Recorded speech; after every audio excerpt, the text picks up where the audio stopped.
This is the Hard Thing Podcast. Today, we are overcoming average. Welcome back to another episode of the Hard Thing Podcast. I'm your host, Justin Lewis, and this is the podcast that helps you win the war on average in your daily life. We're here to help you stop being mediocre and start overcoming average, be above average by doing hard things. We believe that in between you and where you want to be is a metaphorical brick wall, and we're going to get you on the other side of that brick wall by giving you the tips, tricks, tools, tactics, whatever you need in order to do that and become a better person in the process. Today's our Monday show, so you're going to hear from me and a high-performing individual who has gone down in the trenches, done some really hard things, lived to tell the tale, and hopefully can give you some of the insights that they learned from that.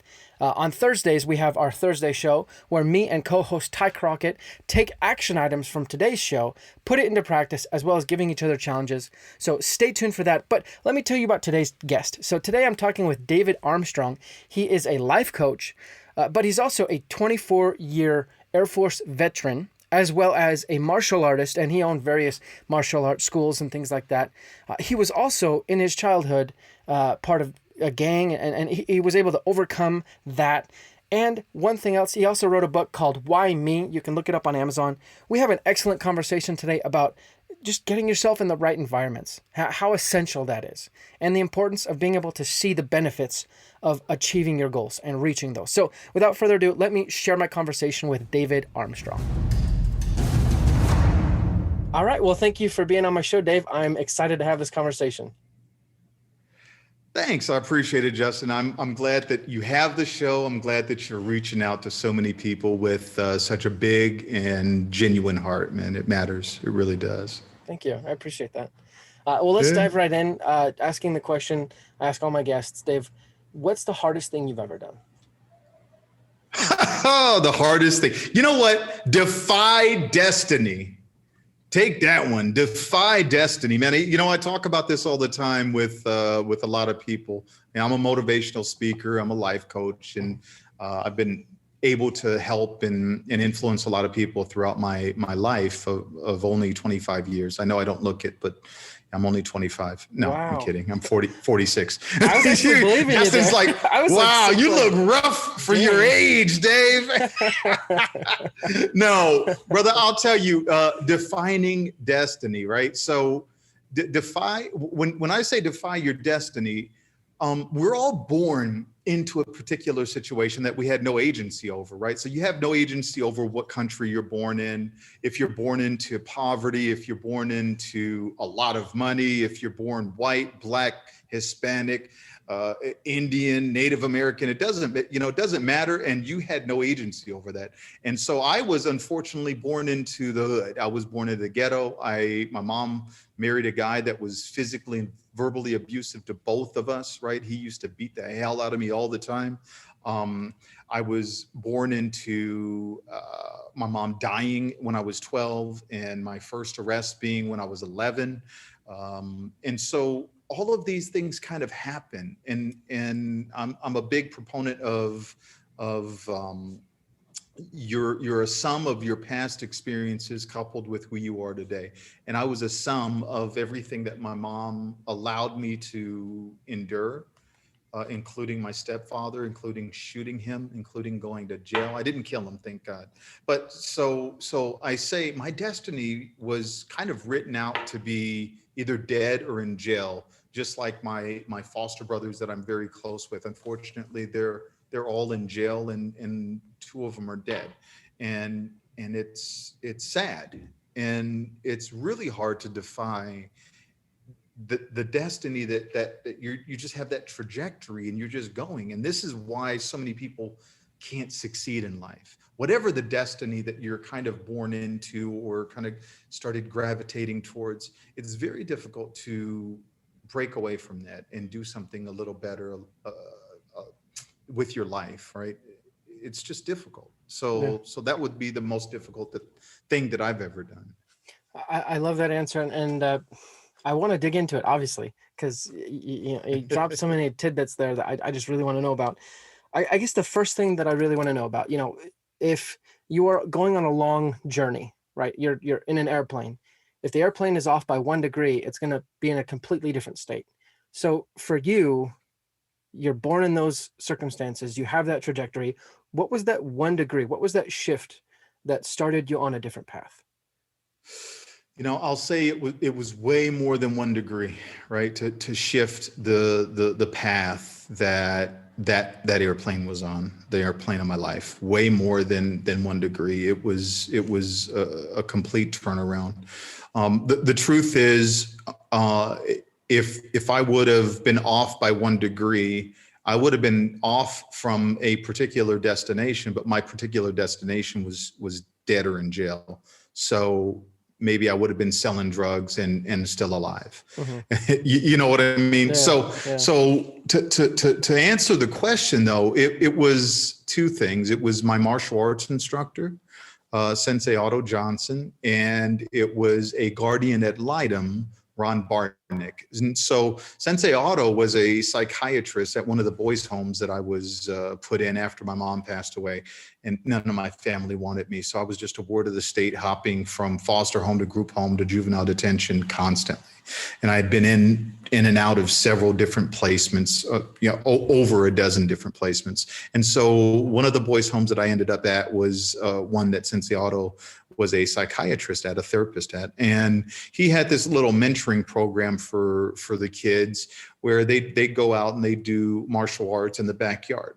And I thought I was a gangbanger, I was this crip, and I was hard, and I could fight, and I had always fought. And so I was like, screw that crap, I don't want to do that karate stuff, And so I didn't pay any attention to it. And I know we haven't gotten into the fact that I wrote a book, but this is in my book.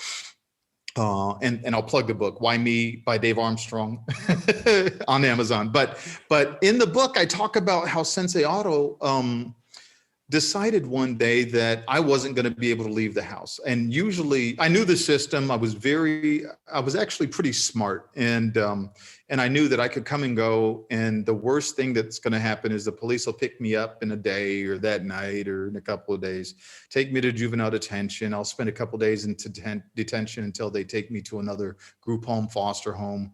Or if the group home that I was in or the foster home that I was in wanted me back, then they'll take me back to my place. Mm-hmm. So I didn't care, I could care less. So one day I say, hey, I'm leaving. And Sensei Otto stands in front of the door to the house and he says, no, you're not. And I say, yeah, I am. Well, I don't know what possessed me this day, but I decided to try to push him out the way. Sensei Otto was 300 and something pounds and 6'10". I am not. I am nowhere close to that size. And I certainly wasn't when I was 14, 15 years old. And I don't know why I decided to push him or try to push him. And I knew that if you touch staff, they could touch you back. That was the only stipulation. Like, they can't really touch you unless they're trying to restrain you from doing harm to yourself or someone else. Or if you try to, touch them. And so I would never try to do harm to myself or someone else, and I certainly wouldn't touch him. But this day, I just thought I was going to push him. I don't know what the hell. I was going to push him out the way. Obviously, I didn't push him out the way. When I woke up, I was in my room, and I was like, oh, cuz, my boys are gonna get you. We gonna blast you. We gonna get, and I'm talking all this mess. But the truth is, I was fascinated how he could just take me out, and I was like, this dude is bad, and I wanted to learn how to take people out like that. So that inspired me to be good, to try to not get into so many fights and try to go to school, and that way I could get into this karate program that he had. And boy, that there changed my life. Like, that was one of the things that, had it not happened, I wouldn't be here talking to you today. And I certainly wouldn't have been able to help so many people in my lifetime. The martial arts, boy, it instills so much, so much self-confidence, discipline, integrity. Just so much. And I, in turn, actually opened up 3 martial arts schools when I got older. open up a mentoring program for at-risk youth, a martial arts mentoring program for at-risk youth. And I'll tell you a quick story about that, Justin. Here I am, I'm successful at this point, and I have a pretty big martial arts school. And I said, I want to start taking kids that are in juvenile detention, foster homes and group homes, and I want to bring them to my school and teach them martial arts, because this is what changed my life, right? Yeah. But of course, I had other intentions, and I knew that I could inspire them. I could be a motivator to them, Right. a surrogate dad, like so many things. And it wasn't just about teaching them how to fight or defend themselves. It was way more than that, and I knew the impact that it could have. But when you go into the board of directors for the city and you're trying to tell them, hey, I want to take the kids that are locked up, the kids that, that are locked up because they did something violent. I want to take those kids and I want to bring them and teach them how to fight. Is that cool? Mm-hmm. So that didn't go over well right away, but I'll tell you, I got them to buy in, and it turned out really well. So martial arts, summing it all up, martial arts saved my life. Sensei Otto Johnson saved my life. Now, Ron Barnick was a guardian ad litem. Guardian ad litem is kind of like a big brother, and that's appointed by the state. And so this person kind of is the interim between you and the judge, or you and the attorney, right? And they kind of hang out with you, see how you're doing, recommend like different placements. Like one time, this is in the book too, they put me in a group home, a boys' home, with a rival gang member, right? And I didn't know who the kid was, but he was a Blood, I was a Crip. Well, you don't put a Blood with a Crip in the same house. You just don't. Yeah. And I don't know if somebody was trying to prove something, we're gonna fight the war on gangbanging, or what. But no, that not with us. So we fought all the time. Me and this kid fought all the time. And so Ron would go to the judge and say, or to my social worker and say, hey, look, I'm advocating on behalf of Dave. I think you guys need to place him somewhere else or take this kid out of the house. Mm-hmm. So Ron was a pilot in the U.S. Air Force, and Ron would bring me over to his house and we would hang out. He taught me how to eat Chinese food with chopsticks, all the cool stuff, right? And when I'd go to Ron's house, I would see stuff from all over the world. Little trinkets from all over the world, Japan, from Italy, from Greece, where I am now, like all over the world. And I was like, man, there's something outside of California. There's something outside of my little bubble. And I was so intrigued by that. And I remember Ron had a globe, a pretty big globe that would spin. And I would spin that globe and just kind of stop it somewhere sometimes. And usually, since the earth is 70% water, it would land on water. And I said, okay, I want to live in the Atlantic Ocean. No. And so usually I'd spin it, I'd stop it somewhere, and I'd go, oh man, what's this, Ron? Where's this place? The African continent, Europe, Asia, whatever, Italy. And that inspired me to join the Air Force. And I'll tell you, without the martial arts, without the Air Force, without Otto Johnson, without Ron Barnick, I'd be dead or in jail. My destiny wouldn't be able to be defined at all. I would have just ended up a statistic.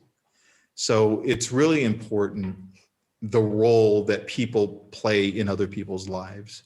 Whatever role you have in somebody else's life, whatever motivation, how little or big you may think it is, sometimes it could be that one thing that changes the course, the direction, the destiny that someone's living or subject to have. Does that make sense? Yeah. That is just such a cool story. And I got to say one thing. I'm like, shout out to your sensei, because for the longest time, I believed that therapists should incorporate some sort of fit, like they should be personal trainers or, teach kickboxing, martial arts. Cause like there's so many things that you can't get out of your system in a verbal way. Like I bet like you had a lot of pent up aggression against your your abusive, Yeah, father, that yeah, you couldn't yeah. get out any other way except physical. And so I think that is just one of the smartest things, and I think more people should definitely do that. Um, I, I'm sorry. I find it very That's all right. interesting that you have these two mentors, I guess, in your life, and they have Mhm. kind of similar effects on you in showing you that there's more, like you have this life, this way of living, and just by who they are, they show you that, you know there's like treasure on the other side of the hill. You know what I mean? And if you Mm. c- you know Yeah. and I just want to ask, like, what advice would you give to people who maybe feel like they don't have mentors or someone to look up to? It, you know what I mean? Find one. I don't care what it is that you do. I don't care what areas of your life you need improvement, want improvement, um, what milestones that you may see in your future, what dim light that you may or may not see at the end of the tunnel. Find someone, because there's always someone that has done it. There's always someone that is better than you at it. There's always someone that cares. There's always someone dot dot dot. So I don't care. This goes to any facet of life, any aspect of life. If it's business, if it's entertainment, if it's a hobby, if it's your life on the line, there's somebody out there that can help you. And that's just the truth. There's somebody that has come from the trenches with similar experiences. I'll share real quick. So my martial arts mentoring program, I would team the youth up with a mentor that worked for the program. And it was a nonprofit, but we paid the mentors. And I would always try to match a mentor up with similar experiences and interests as the teens, right? Hmm. Because there's nothing better than to sit down with someone and go, you know what, I can't stop drinking. Like, I started drinking 2 years ago. It's out of control now, and I don't know what to do. And that person look at you and say, I get it. I was addicted to alcohol for 5 years, and I went through AA and so forth and so on. And so I can't relate to that. I've never been addicted to alcohol. And although I have nothing but love for everyone, especially someone that's going through something, I can't really relate and empathize fully with your situation if you come to me and you say, I'm addicted to drugs, I'm addicted to alcohol. If you say something like, I'm looking for a martial arts school, or I grew up in the ghetto and I'm trying to defy my destiny, then I can relate to you and I can empathize with almost every aspect, if not every aspect of your life. But I can't empathize or help you 100%. Not that it's not possible for me to help you, but 100%, unless I can make that connection, and that those connections are real. And so that transcends into anything you do in life. You can find someone to help you with your business. You can find someone to help you with goal setting and achieving goals. So I'm a life coach, and I have clients that go, I want to lose weight. Well, I don't coach people on diet, but I certainly do on habit, right? And all life is, if you want to change something, all you have to do is decide and form a habit around whatever your ideal situation is, whatever your ideal life is. Form habits that support that. That's it. That's it. But it's hard. If it wasn't hard, everyone would be doing that. Everybody would be rich.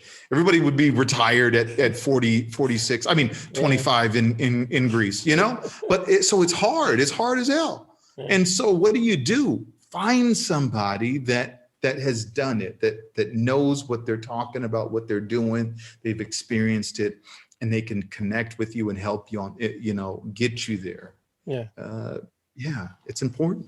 It's important.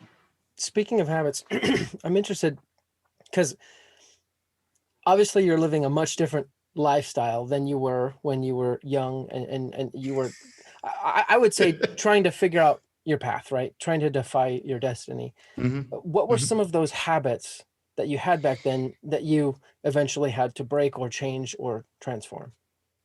Everyone, everything that, look, my first marriage, we physically fought, punch each other, you know.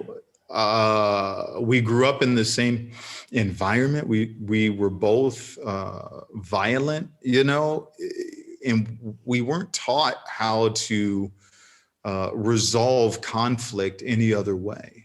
You know, I wouldn't say it's either one of our fault, because we were just taught what we were taught. You know, we mimic what we see. And so for me, I saw a guy beat the hell out of my dad until, you know, I took a stand. But that didn't make me any better by taking a stand. I was still seeing that and in that environment, and that learned behavior transcended into my adulthood. You know, I didn't know how to rectify conflict without violence. Even after I joined the Air Force, I still had baggage. And so habits are just things that we've learned, right? I'll give you an example. If you're walking down the road, right? If you go for a walk, you move into a new house and you say, okay, I'm going to walk this path, right? And you go for a walk and you're on this path, and you notice that there's dogs on that path, and one dog comes out but doesn't bite you, but comes out. Maybe you do it one more time. You go down that path, bunch of dogs are there, one dog comes out, and then eventually you're going to go, I don't like this habit, right? This road is not comfortable for me. I'm not enjoying my walk. So you're going to find a new walk, right? A new road to walk on. And when you find that new road, if it's comfortable, guess what you're going to do? Continue to walk on that comfortable road. And so we all seek to be comfortable, right? And it's all about our learned experiences. And that's what brought us to this point. So like I said before, you're some of your past experiences coupled with who you are today. That's it. And right, wrong, or indifferent, it doesn't matter. If it's good experiences, bad experiences, doesn't matter. You are a sum of those experiences. So the hard thing is, biologically, we want to be comfortable. We want to be complacent, right? As human beings, we want our environment to be, okay, we have food, we have shelter, we're comfortable. Okay, I'll play PlayStation, you know, or for you, I'll get on my phone. Yeah. I'll play a game on my phone. So we want to be comfortable. And so the problem with people when they say, I have a New Year's resolution, is there's amount of an uncomfortable period, right? So they'll be uncomfortable for a week and then they'll give up, because, well, why would I want to be uncomfortable, right? My New Year's resolution. So I had a major spine surgery. So the reason why I don't teach martial arts anymore is because I have a broken spine. So my spine, my L5S1, right? So this is your tailbone, my L5 vertebrae. I have no disc in between, and it's like this. So now I have 5 screws and 2 rods in my back. Wow. And it sucks, and I'm in pain all the time. But I can't teach martial arts. I can't do the things that I used to enjoy doing. I just love to do, you know, for so many reasons. So I had to find a new why, a new thing to do. And so one of my New Year's resolutions this year, I had spine surgery almost 2 years ago. And the first year sucked big time. The second year got a little bit better. But I found myself, I can't work out for more than 30 minutes or so. And then my back starts hurting. I got a really nice, you know, expensive massage chair that I go sit in and get myself a nice massage. But I wasn't at the fitness level that I'm used to being and that I want to be at. So I said, you know what? New Year's resolution. I had 2 of them. One, the more important one, is to impact 1 million people this year in a positive way. I just want to positively impact 1 million people's lives in any way, shape, or form, long as it's positive. So if it's through you, because you have a great channel, if it's through YouTube or Facebook, whatever it is, through my book, I don't care. I just want to impact 1 million people. My second goal for the new year was to lose 10 pounds. And I had the same goal last year and I didn't achieve it. And I hate not achieving my goals. And I kept trying. And I said, you know what? I'm going to work out twice a day. I can't work out first thing in the morning because it just seizes my back up. For some reason, my back doesn't like it. So I said, okay, I'll get my morning started, get my coffee, hang out, do my thing, massage chair. Oh, and I said, but twice a day, I can go work out for 30 minutes. And I have a gym downstairs, so there's no reason why I can't. Right. I got to tread 2 treadmills, TRX, weights, and elliptical. So I said, okay, that's it, twice a day. No excuses. And it's uncomfortable because you're all sweaty. You got to go take 4 showers every day. You disrupt the middle of your day, but this is all BS. This is just the noise. I call it the noise, right? We see the path, but we let all this noise get in. And so the noise is the reasons why you can't or shouldn't or don't, You're uncomfortable. Oh, I'm sweaty. Oh my God. So you're sweaty, go take a freaking shower. Right. Pretty easy, especially if you're retired and you don't have like a million things going on. Right. And so that's it. So I decided now I only missed, it's the 15th, 16th now. 16th. Yeah. 16th. So I don't know when you're going to air this, but it's the 16th of January and I've missed 2 days of my 2 workouts. And that's because I was working on a really big project that I wanted to really, get done. But it's just we're uncomfortable when we set a goal, when we start walking, down the path that the dogs are there, even though the dog isn't biting us, he's just coming out.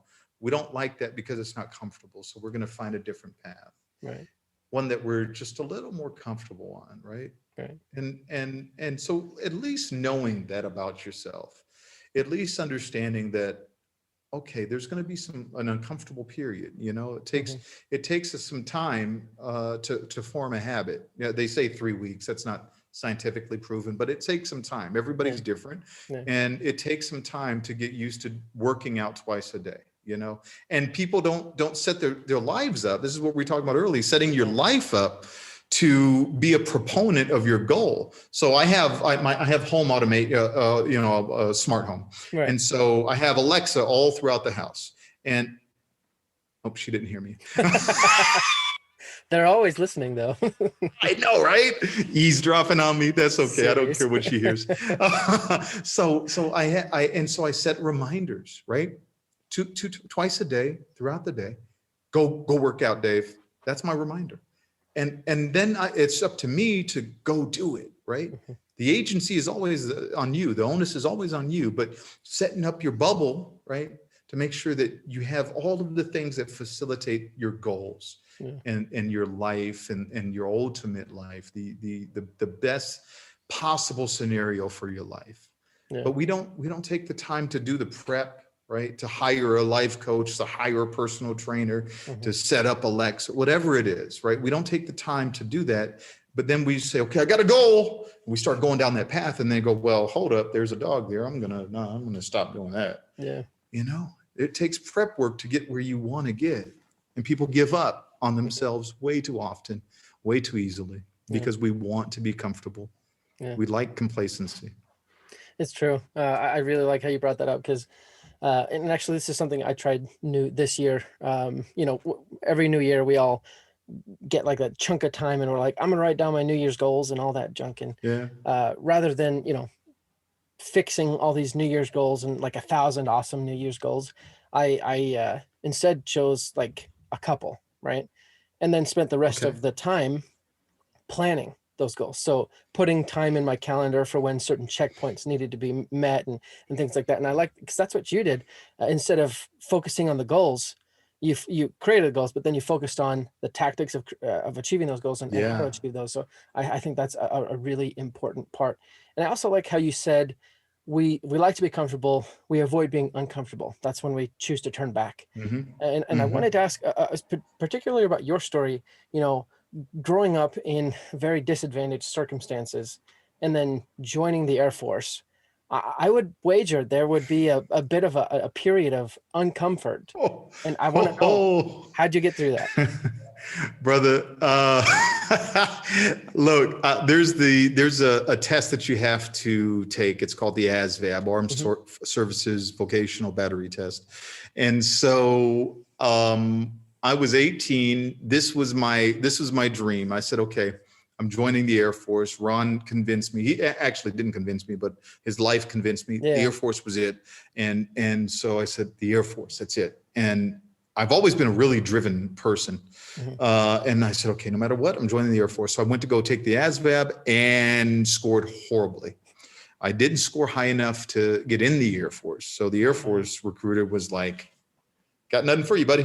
Right. And so the Army and the Navy were hounding me. They were constantly like, hey, Dave, come over here. You're a warm body and you can carry a gun. And I'm like, well, but I don't want to do that. And so I said, man, what to do, because I was homeless. I was living in a camper, this beat down camper in the backyard, this huge field of my girlfriend's parents' house. So I didn't really have a good place to stay, but at least I had a roof over my head. And you know, when you're in foster care or group homes, once you turn 18 or graduate from high school, you're homeless. And so anyone listening to this, I'm gonna divert just a little bit from the topic and say, kids really need a place to stay and work skills. And so there's great programs out there that you can volunteer your time or your money towards that helps kids that are in these bad situations, right? That don't have family, or if they do have family, that family is not going to be great. And if they go back to that environment, guess what? They're going to be robbing you, right? They're going to be killing your kids that you raised well, that had the fortunate circumstances of having good parents. So make sure that you give your time or your money towards organizations that are helping young men, young women, at-risk youth get out of that trajectory that they had nothing to do with, right? That path, because guess what? We're all paying taxpayers' money going towards, confinement. Recidivization is horrible. If once they're in jail, they're going to be in jail, and you're paying for it, and they might murder your kid. They might be robbing you. I have a brother that's in jail for the rest of his life for murder, and he was robbing people, and the homeowners came home, and guess what? But that was his path. He didn't know any different. Right. So anyways, going back, so I urge you, get involved. Going back to the topic though, that I totally forgot. Justin, what did you ask me, brother? Yeah. Oh my goodness. So, transition from previous life into the Air Force. You took the ASVAB. Yeah. Yeah, thank you. See what happens when you're 25. Yeah, brother. So I took the ASVAB, didn't score high enough. The Air Force recruiter was like, sorry. And, that was hard. I worked HVAC, which is a hard job. I tried to stay away from all of my homies and stuff. I tried to stay away from drugs because guess what? They're going to do a drug test, I just, if I got arrested as an adult, after I turned 18, my chances of going in the Air Force was zip. So I said, I gotta stay away from this stuff. I gotta, keep my eye on the goal. At the end of the line here, I want something, and I really need to do everything that I can to do it. So I bought a couple of I checked out, didn't buy because I didn't have any money really. I checked out from the library. You remember those things, libraries. Oh yeah. I checked out a ASVAB study guide from the library, and I studied every single day. Justin, there wasn't a day that I could remember, at least, that I did not study, and went retested and scored high enough, scored great actually. And they let me in the Air Force, but it was 6 months. I couldn't test for 6 months or, retest and then go, for 6 months, and trying to keep your nose clean and stay out of trouble. And, not end up where you don't want to be for 6 months and staying in the hood and in a camper in the field. There could have been other things that I could have done for some money, and it was tempting at times, to go sell some drugs and be a drug kingpin, be like Scarface, Pablo Escobar or something. But I knew that I wanted something a little different, and it took some work to get there. And even after joining the Air Force, it took a lot of work. The Air Force sent me to remedial reading classes because I couldn't read. I couldn't read or write. And my supervisor noticed that I really wasn't good in reading, and said, hey, we got something. And luckily the Air Force doesn't say, hey, we're going to kick you out. They say, hey, we're going to help you. In the Air Force, again, 24 years in the Air Force, greatest thing I've ever done in my life, I think. One of the greatest. But it was work, man. You're working on myself, working on my baggage, trying to chip away at that stuff that was just given to me, instilled in me, and and had no place in the real world. You can't go beat up your supervisor because he tells you so. Especially in the Air Force, they don't ask, they tell. And so getting used to that and understanding that this is not acceptable behavior.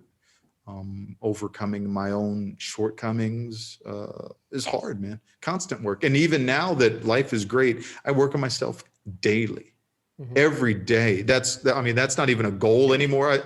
When you set goals that you start to achieve and you start to make them just part of your life, they're not even goals anymore. They're just the way you operate throughout your life, throughout your day. And one of the things that I do every day is learn something. I learned Greek. I'm okay in Greek, I can say hi, I can say hi and bye, Right. no, I'm conversational in Greek, and I learned in my 40s, where your brain is so malleant. So you're not absorbing things as easily, but still, I'm conversational in Greek, I'm constantly learning. I went to school to get a degree in psychology. I got a second degree in psychology in my 40s, because gosh, it's just part of, when you start achieving those goals, you just can't stop, and I promise you'll get to that point. Like once you get on that path and you just go, and you're like, man, I gotta get some more. Yeah. I gotta get some more. It's like a drug, but a good one, Yeah. And then before you know it, you're just constantly just achieving goals, and just you're going like, that's it. I got some more. Let me, when I decided to write a book, and I'm not a writer at all, not at all. I said, but I want to write a book. I didn't know anything about it, and I sat down and I wrote a book. And I'll tell you. Let me bring something up on the laptop here. I'll tell you. Number 1 in family and personal growth on Amazon. Number 1 for a few weeks. Number 9 in motivational growth. Number 37 in personal transformation. Wow. And this is on Amazon, brother. This is amongst millions of books, So I'm proud of that. I had no idea it was going to happen. I just wanted to write a book and help people, that's it, man. It's amazing. You chisel away at yourself, constantly work at yourself. And then before you know it, you're setting these just audacious goals and just smashing them out the park, man. You're just like, that's it. What's next? Yeah. That's awesome. And one thing that is really interesting to me about your story is, you said that the Air Force changed you, and it did definitely. But I want to point something out. I think it I guess, how do I say this? It didn't necessarily have to be the Air Force, because you had that 6-month period where you were working on yourself, changing and doing what you need to do in order to get in the Air Force. But that works was still paying you off. So the Air Force helped, but I think you also just needed kind of a bigger goal or a bigger purpose, you know what I mean? To work for, push you, What do you think? Yeah. So look, the truth is, kids that grow up like I did need need to absolutely 100%, not 99%, have to get out that environment. The end. The end. And the truth is, a lot of us have to get out the environment that we're in, and we don't. I can't even count how many people I know were counseled in marriages that they don't belong in. They have no reason to be in a marriage other than, you know, they use the noise that, you know, analogy that I talked about before for as an excuse or a crutch, right? Oh, the kids, oh, the house, but you're miserable in your marriage, and all the therapy isn't working. So why are you staying? You know, oh, religion, oh, it's your life. Yeah. You know, I had not a mentoring, I worked with this organization called Tessa, and they worked with women that are being abused or battered at home. And I would teach them free martial arts classes, self-defense classes, right? And I can't even count how many women that I was training would come in with more bruises, you know, with black guys. And I go, oh, what's up? You know, are you okay? Well, yeah, you know, I'm back with them, and I, you know, until I worked with women in that environment, I couldn't understand the draw to stay with someone if they're beating the hell out of you. That's deep, man. You know, the level of or lack of self-confidence, the lack of feeling like you can accomplish anything yourself or be by yourself in these women was incredible in a very bad way. You know, they kept themselves in a physically abusive, harmful situation, relationship, household for no reason. Like, the resources were there for them to get out and stay out, but they'd get out and go back. And it's hard when you know you're in a situation that you shouldn't be in, and you want to change, but you're still in that situation because, you know what, peer pressure, your environment, where some of our past experiences, right? ... It's hard, brother. It's hard for people in any category. And I'm not just talking about growing up in the hood or poverty or anything. I'm talking about any situation. It's hard to be different when you're around the same. Yeah. Right. Yeah. Sometimes you got to lose your friends. Yeah. If you want to be a millionaire, right? If you want to make $1 million next year, and that's your goal, but everyone that you're around is broke as hell, well, you're not going to be much different than the people that you're around. Right. And if you're trying to be different, sometimes, man, that's a hard decision, because you're going, well, I care about this person, you know, but you're not going to remove yourself from the situation times 10, right? Yeah. You're not going to be the only millionaire in the hood with all these friends unless you make it in the rap game or something, right? Yeah. And which is less than 1% of the people that can rap, right? So we all, you know, a lot of people have these aspirations to be a famous actor or a basketball player, you know, and they don't realize that, you know, go for your dream. Absolutely. Yeah, I don't want to cuss on your show, but absolutely, right? You be you. Okay, absolutely. Go for your dream. Don't give up. But you got to understand, like, sometimes you just got to go, well, this is not, I can't shoot. Like, I can't shoot. I keep practicing. I keep doing it. Maybe this is not me. Keep trying. But you know what? You got to have a backup plan. But you certainly aren't going to get there if you're constantly around the old, right? Yeah. Constantly around bad influence. You know, it's just the way it is. That's the way we're built as human beings, man. We you know, everyone wants to think that they don't succumb to peer pressure or influence, but that's BS, right? You do. So the Air Force, for me, I could not see a different path Right. that would have profoundly changed my life the way it did. Right. And that's not to say that there isn't one. That's Sure. certainly to say that I can't see another way. Right. Not that there's only one option in life either. You know, if you're listening to this and you find yourself in a situation, there may be multiple options for you, right? And then you got to kind of pick and choose the best one that you think at the time and reevaluate if it's not working out, you know? Yeah. Yeah.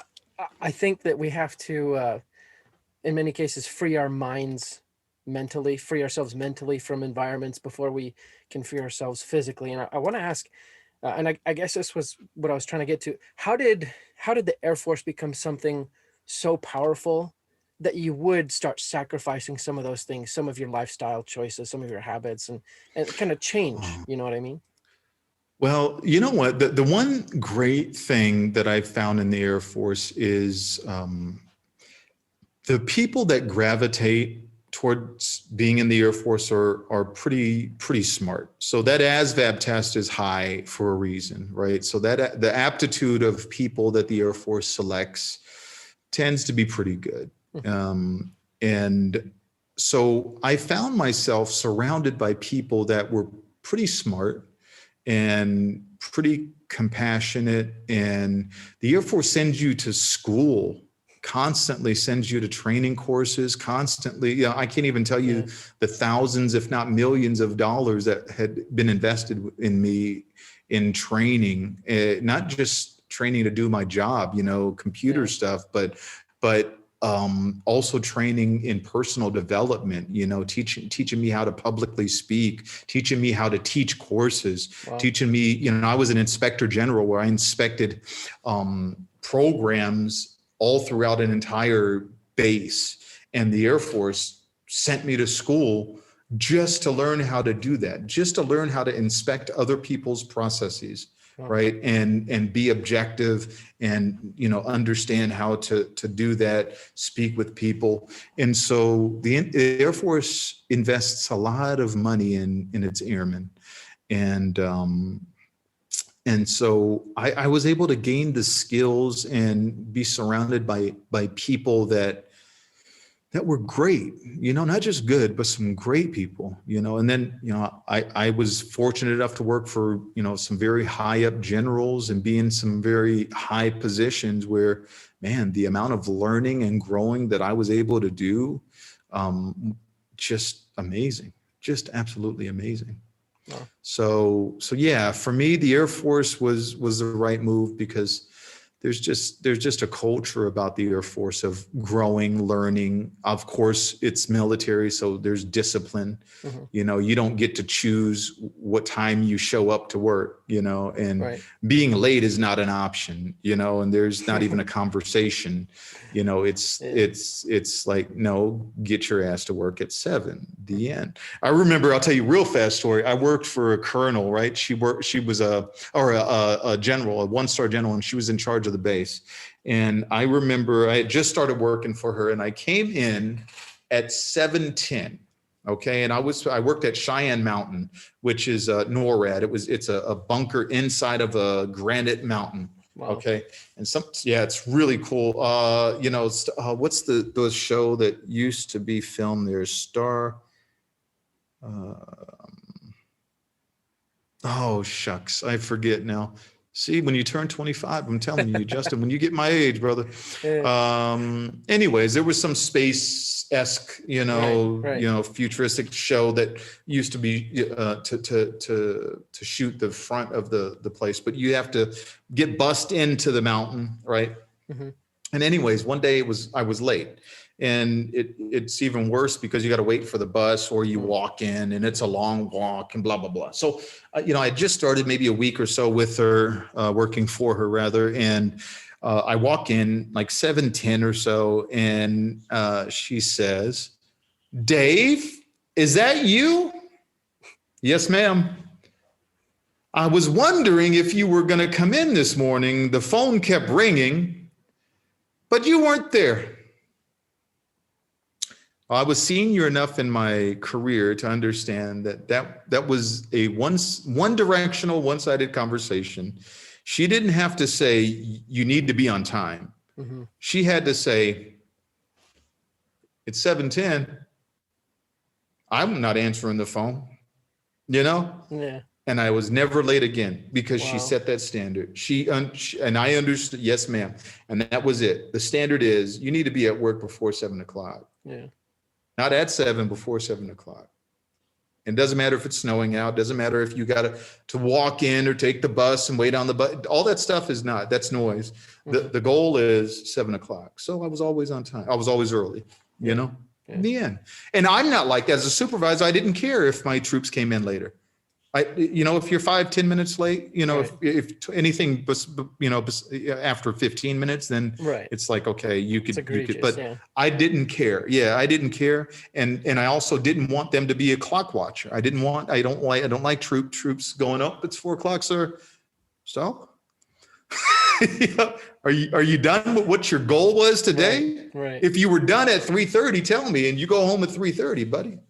Mm-hmm. But if you're not done at 4, don't look at the clock. Just get the work done. Yeah. And because I'm trying to instill way more than just work. I'm trying to instill, because when you own your own business, Get the job done. Yeah.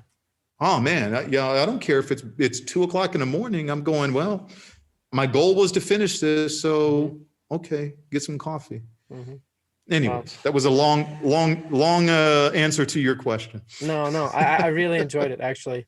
Good. I've enjoyed having you on the show. And again, thank you for your service in the Air Force. I really appreciate that. I don't think we tell our veterans enough. We're coming down to the end of time. I know I've taken up way more time than I asked you, but Oh, good. let me just, so the 4 action items that I came up with based on our conversation, and you can tell me whether you like these or not, and if you want to add more. The first one was to find a mentor. Second one was to plan your goals and how to achieve them.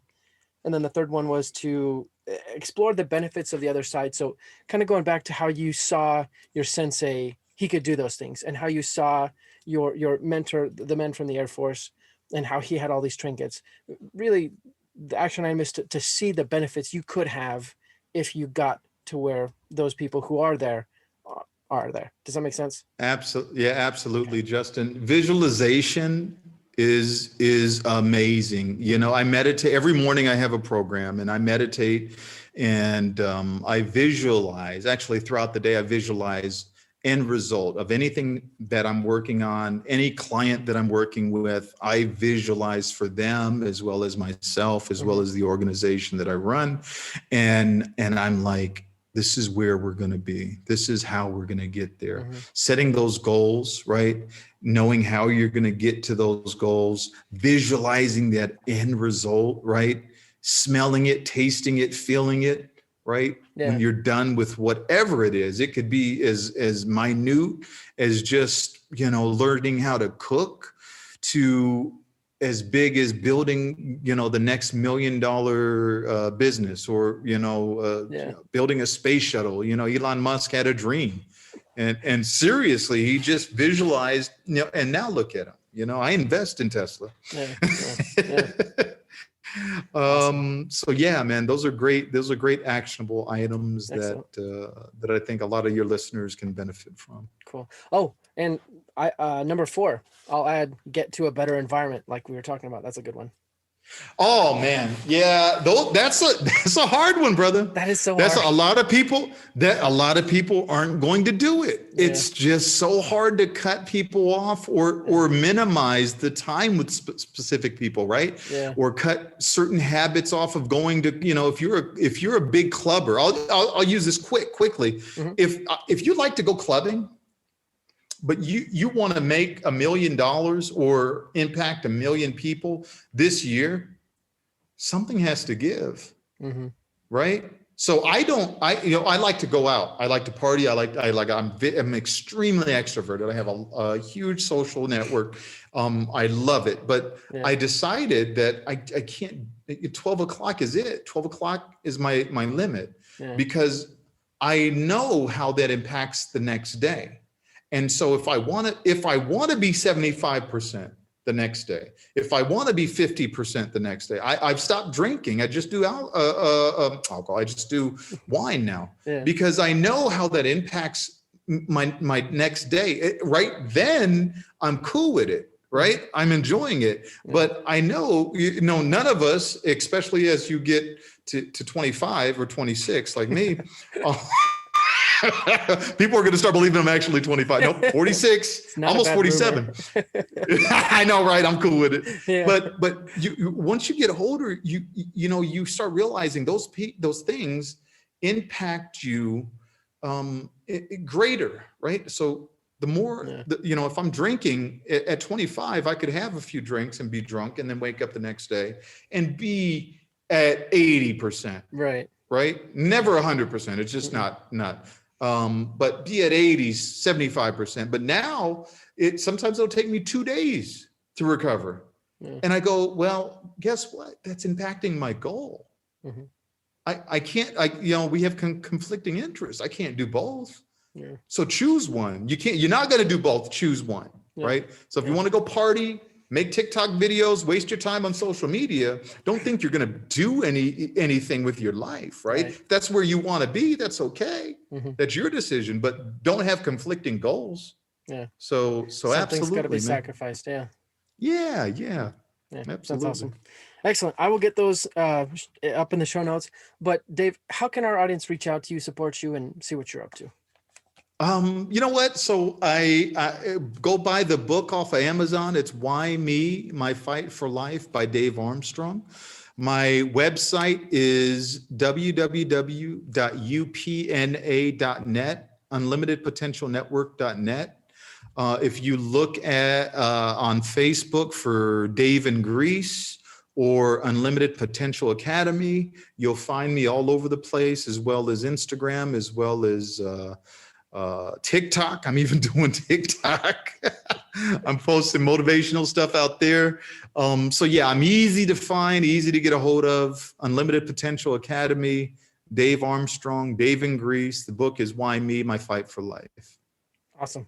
Audience, definitely go check those things out. I've enjoyed this conversation so much. We like Dave has this whole 25-year-long life, and we only got to where he was in the Air Force. So there's so much more we could have unpacked. But thank you so much, Dave, for being on the show. I appreciate it. My pleasure. My pleasure. If you want me back on and we can continue, we can definitely do that. All right, brother. Awesome. I wish you all the success in 2021, every goal and aspiration that you and your listeners have. I sincerely see it for you. All right. Thank you. Likewise. Thank you guys so much for listening to today's episode. I know that if you put into practice action items and insights that you learned from this podcast, you will see changes in your life. So whatever you're doing right now, make sure you fix in your mind something that you will go and do later on to change your life. If you do that, I know you'll see a difference. Again, thanks for tuning in on this show. We love this show. I love doing this. I love having these conversations. And I know that it's going to help you. So if you want to help us, there are a couple things you can do. First thing, subscribe to the show so you never miss an episode. Like I said, we have episodes Mondays and Thursdays. Never miss a single one. Also, reach out to us on Instagram at The Hard Thing Podcast. We'd love to see what hard things you're up to, what things you're trying to accomplish in your life. So reach out to us, and we'd love to shout you out on the podcast. Next, if you are looking for a community that can help push you, help give you challenges, and help keep you accountable for what you're trying to accomplish, then you need The Forge. The Forge is a free community we created to help you band with like-minded individuals, find networking opportunities, as well as just find people who care about what you're doing. As well, we wanted to give you a place where you could get challenged and you can get extra access to content, bonus content. So that's why we created The Forge. It's free community. Go to theforge.com. Sorry, not theforge.com. theforge.mn.co. That's where you can sign up. You sign up for free. When you sign up, you'll get instant access to live streamed podcasts from me and co-host Ty Crockett, as well as discounts on merchandise from the Hard Thing Podcast. And you will get weekly challenges exclusive to The Forge every week. But the best thing you get is just access to other people who are like you trying to do hard things, and they can hold you accountable. They can give you that camaraderie, that brotherhood, sisterhood that you need in order to do hard things. So go sign up, theforge.mn.co. Now, I know all of us want to give back. I know all of us want to make a positive change in the world, and that's why I want to talk to you about Operation Underground Railroad. They're a nonprofit organization. They go undercover to rescue kids from sex trafficking, and we actually have a campaign to help raise $1,000 for them. So if you want to join us in this crusade to stop sex trafficking, go to gofundme.com/overcoming-average, donate some money, even just $1 helps us reach that goal of $1,000 for OUR, and hopefully they can rescue some kids and change their lives for the better. I love this show, guys. I love doing this. I love this so much because I know how much it will help you. I know that if you do what you learned today, you take some things that you learn and you put it into practice, you'll see marked changes in your life. So the only thing left up to, the only thing left up to decide is what you're going to do and when. So go get after it. Go out, do some hard things, because in doing that, you will overcome average.